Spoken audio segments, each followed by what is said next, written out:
Imagine pacing around in this like high-tech defense control room, and you're just watching your interceptor missile stockpile drain down to zero.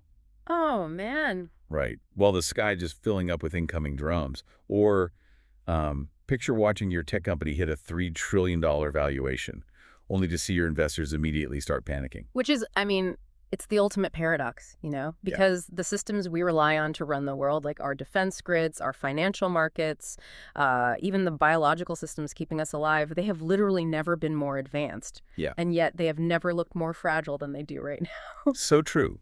Well, welcome to the Deep Dive. It's Tuesday, August 4th, 2026. And today we are opening up this massive nightly news brief from the Daily Tech Reader. And I gotta say, at first glance, it reads like complete chaos. It really does. It's a lot to process. It is. We've got extreme weather anomalies, geopolitical flashpoints, some totally bizarre corporate earnings reports, and then these major breakthroughs in how human cells age. But the mission of this deep dive, for you listening right now, is to show you the hidden narrative thread that is pulling all of this together. Right, because it's not just random noise. Exactly. We are looking at a world where massive systems are under this unprecedented, just historic stress.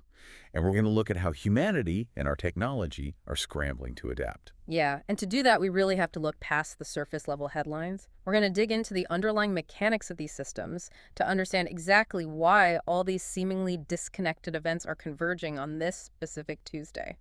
So, settle in, because we are getting deep into the weeds today, and there is honestly no better place to see this systemic stress than the most visceral environment we have, which is the physical planet. Yeah, the physical baseline. Right. I mean, Washington State is literally on fire right now.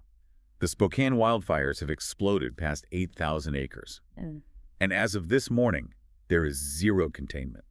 Zero. Zero. And at least 600 structures are gone. Plus, roughly 60,000 people have been forced to evacuate overnight. Think about the logistical strain of displacing 60,000 people in a matter of hours. I mean, you aren't just moving cars on a highway, right? Right. You are instantly overwhelming the neighboring municipal power grids, the water supplies, emergency services. It's a massive shock to the system. Which is exactly why Governor Bob Ferguson declared a statewide emergency. He actually banned most outdoor burning through September 30th. And they did arrest an arson suspect in connection with one of the blazes. But looking at the data here, this isn't just an isolated spark. No, not at all. This is playing out against this massive macro-level weather pattern. We have a southwest heat dome that is aggressively expanding into the Intermountain West and the High Plains. Like, Las Vegas and Phoenix are nearing 115 degrees Fahrenheit today. And see, when a city hits 115 degrees, air conditioning ceases to be a luxury, It becomes a critical life support system. Literally keeping people alive. Exactly. And the physical infrastructure, like the transformers, the power lines, all of that operates at a much lower efficiency when the ambient temperature is that high. So you have maximum demand hitting the grid at the exact moment its physical capacity is being degraded by the heat. Man. And it's not just the West either. Dallas-Fort Worth is baking under heat indices up to 108 degrees, and they're locked in this dry, high-pressure pattern. Yeah, it's relentless. It is. The upper Mississippi Valley is bracing for severe thunderstorms. The Carolina and Gulf coasts are facing heavy rain threats. And then across the Atlantic, Europe is battling its own record-breaking heat wave and wildfires. So the physical baseline of the planet is just operating far, far outside its historical norms right now. Yeah, that physical heat, it mirrors the geopolitical heat perfectly. Oh, absolutely. Like, if you look at the global security apparatus in this daily tech reader brief, the defense grid is experiencing the exact same type of systemic overload. The Patriot missile interceptor situation really highlights this perfectly. Yeah, it's essentially like running a household budget on a fixed, predictable income. But suddenly, you're getting hit with massive 5-figure emergency medical bills every single day. Right. You can maybe shuffle the money around for a week or two, but the math eventually breaks you. Exactly. And the math of modern warfare is currently braiding the U.S. and allied defense stockpiles, because Russia and Iran are firing ballistic missiles and drones at rates that vastly exceed our current Patriot interceptor production capacity.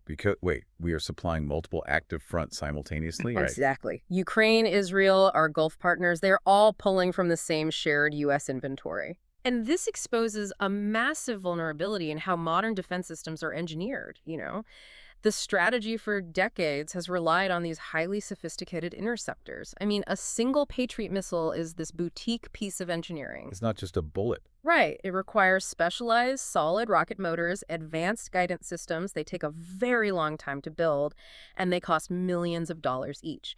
But they are now being forced to intercept offensive weapons like those Shahed drones that are essentially, well, flying lawnmowers with explosives attached. Cheap. And those can be mass-produced cheaply and incredibly rapidly. So you have this slow, expensive defense mechanism trying to catch a fast, really cheap offensive threat. Which is an unsustainable model for resource allocation. The system is fundamentally buckling because, well, you cannot win a war of attrition when your shield costs 100 times more than their sword. Right. And the human cost of that math failing, I mean, it just continues to rise. The sources show fresh cross-border drone strikes between Russia and Ukraine, resulting in civilian casualties on both sides. In Gaza, there was a mass funeral for 112 Palestinians killed in recent fighting. Just devastating. Yeah. And there was a slight glimmer of hope, I guess, with mediators in Oman and Tehran reportedly closing in on a new Hormuz corridor agreement, But it remains incredibly fragile. I mean, just as those mediators are nearing a deal, a commercial trade vessel gets struck by a projectile in the Strait on Tuesday. Right. Meanwhile, major oil companies are posting surging profits directly tied to this exact U.S.-Iran conflict period. Yeah, volatility in global security translates directly into massive financial windfalls in the energy markets. The stress in one system feeds the engine of another. Which is such a crucial dynamic to understand as we look at how the domestic U.S. machinery is handling all this pressure. Oh, yeah, the political engine room is running red hot today. It's primary day in Michigan, which is widely considered the top bellwether of this entire election cycle. You've got progressive physician Abdul El-Said facing off against establishment-backed Representative Haley Stevens. And that's for Gary Peters' open Senate seat, right? Exactly. See, that race is a live stress test of the Democratic Party's internal coalition. You have the progressive wing testing its influence against the established machinery in a critical swing state. And the winner takes on Republican Mike Rogers in November, which is for a seat that could very well decide control of the entire Senate. Right. And the friction on the legal and policy fronts is just as intense. Like, a coalition of 25 Democratic-led states is suing the Trump administration over a new tariff regime. And then in a totally separate issue, federal Medicaid work requirement exemptions are drawing heavy legal fire. Because the contention there is about who gets left out. Right. The exemptions conspicuously omit homeless people, despite previous assurances they'd be protected. Yeah. Oh, and Acting Attorney General Todd Blanche appears on track for Senate confirmation amidst all this. But hey, quick pause here. Yeah. Just to be totally clear to you, our listener, as we look at these legal battles, we are strictly looking at the data from the Daily Tech Reader neutrally. Right, exactly. We're just looking to see how the system is being stressed. Yeah. We're not taking a political stance or endorsing any left-wing or right-wing viewpoints here. We're just reporting the facts from the source material. Absolutely. We're just observing the mechanics. And it is fascinating to see how the legal system is being used right now to fight over resource allocation. I mean, it all comes down to who pays the cost of the system's stress, right? Yeah. Do the states pay the cost of the tariffs? Do the most vulnerable pay the cost of the Medicaid requirements? And that question of cost leads us perfectly to the most bizarre paradox in today's deep dive, which is the financial markets. Oh, the markets are wild right now. Broadly speaking, the market is euphoric. The S&P 500 closed at a record 7,736. The Dow jumped 907 points, which was largely driven by Caterpillar surging 6%.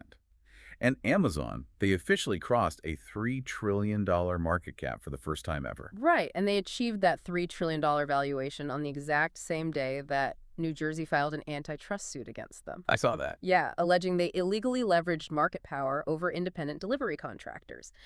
But the broader market just completely shrugged off the regulatory threat. Totally ignored it. And Palantir stock skyrocketed 29% on absolute blowout earnings. I mean, they hit $1.94 billion in revenue, with their U.S. commercial revenue up 149%. Incredible number. So at a macro level, the economic engine is roaring. But if you look at the tech sector, specifically the companies building the AI infrastructure, the logic seems entirely broken. It really does. The market's reaction to tech earnings is highly revealing right now. Right, because it feels like Wall Street is suddenly terrified of the exact AI future they've been demanding for the last 2 years. Like, are they just now waking up to how massive the electricity and hardware bills are going to be? That is exactly what is happening. It is a harsh capital expenditure, or CapEx, reality check. Okay, take SpaceX. They post their first ever earnings as a public company. They pull in $7.81 billion in Q2 revenue, handily beating estimates. Starlink is highly profitable. Yep. But their stock falls after hours because their AI unit lost $1.26 billion. We see the exact same thing with AMD. They post record revenue of $11.54 billion. Yeah. Their data center sales doubled. Doubled. Right. Yet the stock drops 9% after hours because investors are worried about 54% gross margins and the rollout of their new Helios GPU. Make that make sense for me? Well, this requires looking at the mechanics of gross margins. If AMD brings in $11.5 billion in revenue, but the raw materials, the fabrication, and the energy required to physically build those Helios chips cost an astronomical amount, well, their gross margin shrinks. Okay. And in the past, massive top-line revenue growth was enough to satisfy investors. Growth at all costs, basically. Exactly. But the physical cost of AI infrastructure, buying the specialized chips, building the massive data centers, and pulling gigawatts of power from those stressed municipal grids we talked about earlier. Right, the ones melting under the heat dome. Yes. The cost is so high that investors are demanding immediate proof of profitability. So when SpaceX's AI unit burns over $1 billion, or AMD's margins aren't as wide as Wall Street hoped, the market panics. They want proof that this massive spending will actually yield sustainable profits, not just, cool technology. Man. And it probably doesn't help that SpaceX is facing a massive insider lockup expiration hitting Thursday. Oh, yeah, that's huge. Up to 911 million shares are suddenly going to be eligible for sale. Mm-hmm. I mean, if you are an insider who have been holding those shares for years and you see the market getting jittery about AI spending, you might be tempted to cash out. Absolutely, which puts a ton of downward pressure on the stock. Right. And, this anxiety over tech efficiency and cost, it's even bleeding into national security now. Oh, the DoorDash subpoena is wild. Yeah. So the House Select Committee on China and the Homeland Security Committee has subpoenaed DoorDash because their co-founder, Andy Fang, delegated tasks to a Chinese AI model called Kimi K2.6, which is made by Moonshot AI. Which perfectly illustrates the profound friction between global technological efficiency and national security. I mean, from a purely operational standpoint, a company simply wants the most efficient, cost-effective tool. Sure. If a foreign AI model processes data cheaper and faster, the business impulse is just to use it. But lawmakers see a critical systemic vulnerability there. Exactly. They see U.S. corporate data being processed through foreign AI infrastructure. Yeah. It is the exact same resource anxiety we saw with the Patriot missiles, just playing out in the digital realm. The pressure is just everywhere. I mean, in other business news, Chipotle took a significant hit, pulling jalapenos from Minnesota restaurants due to a possible salmonella link, sending their stock down 8%. And basically everyone in the market is holding their breath for Friday's July jobs report. Oh, yeah. That data point is going to heavily dictate the odds of a Federal Reserve rate cut in September. Right. But, we see this intense demand for efficiency and margin preservation in the tech sector, but we see that exact same demand playing out in the human body. Oh, that's such a good point. Just as Wall Street is punishing tech companies for over-consuming capital and energy, human biology punishes the body for over-consuming fuel. I am so fascinated by the breakthroughs in human resilience highlighted in the Daily Tech Reader today. Like, with all these macro systems under immense external pressure, the science of how the human biological system adapts is having this absolute watershed moment. It really is. The research is fundamentally shifting from just treating symptoms to actively preserving the underlying infrastructure. Right, like that massive international Alzheimer's study. Researchers found that testing for very high levels of a specific blood biomarker called pTau-217 can actually flag Alzheimer's risk in cognitively healthy adults years before any actual symptoms appear. And to understand why this is a complete paradigm shift, you have to look at the mechanics of tau proteins. Okay, how does that work? Well, these proteins naturally exist to stabilize the internal skeleton of brain neurons. But in Alzheimer's, they become defective and they tangle together. When that happens, fragments of these proteins like pTau-217, they break off and leak into the bloodstream. So detecting it in the blood is sort of like smelling smoke years before the house actually catches on fire. That is a perfect analogy. Historically, Alzheimer's has been a disease of reaction. You treat the cognitive decline once it begins, which means the neural infrastructure has already been severely degraded. It's too late. Right. But identifying this biomarker creates a massive window to intervene before the structural damage even occurs. Wow. And it turns out some people have naturally built-in fire extinguishers. Yeah, the superagers. Yes. Researchers are learning incredible things about these superagers. These are adults over 80 who have exceptional, just youthful memories. The assumption used to be that they were just lucky, right? Like they dodged the genetic bullet and just didn't carry the genes linked to Alzheimer's. But the data reveals something far more active than that. These superagers actually possess biological mechanisms that actively protect their brains and slow neurodegeneration. So it isn't just the absence of a disease gene. Exactly. It is the presence of molecular shields actively protecting their neural pathways. Which makes the third health story in today's brief so compelling, because it suggests we might actually have some control over that biological shielding through our diet. Oh, this one is going to cause a stir. I have to admit, this one challenges literally everything the fitness industry has been pushing for a decade. We've been told relentlessly to consume massive amounts of protein. But a sweeping review of over 350 studies just concluded that the high protein trend is entirely oversold. And eating less protein actually slows aging. So how does less protein actually equal a longer life? Well, the fitness industry narrative has focused almost exclusively on building mass, right? But the cellular reality of longevity is about maintenance and cleanup. Okay. Processing high amounts of protein constantly forces your cells into a state of continuous growth and metabolism. It requires your biological engine to just run hot all the time, which generates cellular byproducts and inflammation. But when you lower your protein intake, you activate specific metabolic pathways, like the mTOR pathway, that essentially tell the cell to stop building and start cleaning house. So lowering protein acts as a sort of cellular pressure valve. Exactly. It reduces inflammation, it lowers structural damage, and it allows the body to clear out defective cellular components. Stepping off the gas pedal biologically prevents the engine from burning out, which aligns perfectly with the active protections we see in those superagers. That is profound. Like, the secret to enduring a high-stress environment isn't constantly fueling up, it's giving the system time to repair itself. Exactly. And we actually see that exact same instinct to relieve pressure in our culture. You know, when the physical and economic worlds are overwhelming, humanity turns to culture, sports, and entertainment for escapism. We all need a break. Right. But what's so interesting in today's sources is that even our escapism is bogged down by the exact same structural stress. Yeah, the entertainment industry is grappling with its own mechanical realities right now. On the surface, I mean, Hollywood is printing money. The 2026 domestic box office is up 15% over last year, hitting $6.2 billion. Universal just crossed $4 billion globally. And Christopher Nolan's new film, The Odyssey, is closing in on $1 billion worldwide in just its fourth week. Audiences are clearly desperate for that communal escape. Definitely. But the corporate structures delivering that escape are just groaning under the weight of regulatory and financial complexity. Yeah. Like Paramount Skydance just had to delay its massive acquisition of Warner Bros. Discovery all the way to June 1st, 2027. Because the deal is just bogged down in regulatory knots? Right. And we are waiting on Disney's Q3 earnings hitting Wednesday morning. Wall Street expects $25.5 billion in revenue, but just like with the tech stocks we talked about, revenue isn't the whole story. No, the market is laser-focused on the mechanics. How did the physical summer parks perform? How fast is ESPN managing its transition to direct-to-consumer streaming? And can the new CEO, Josh D'Amaro, keep the streaming margins above that critical 10% milestone? They are facing the exact same CapEx and margin scrutiny as AMD and SpaceX. Yep, it's the same pressure.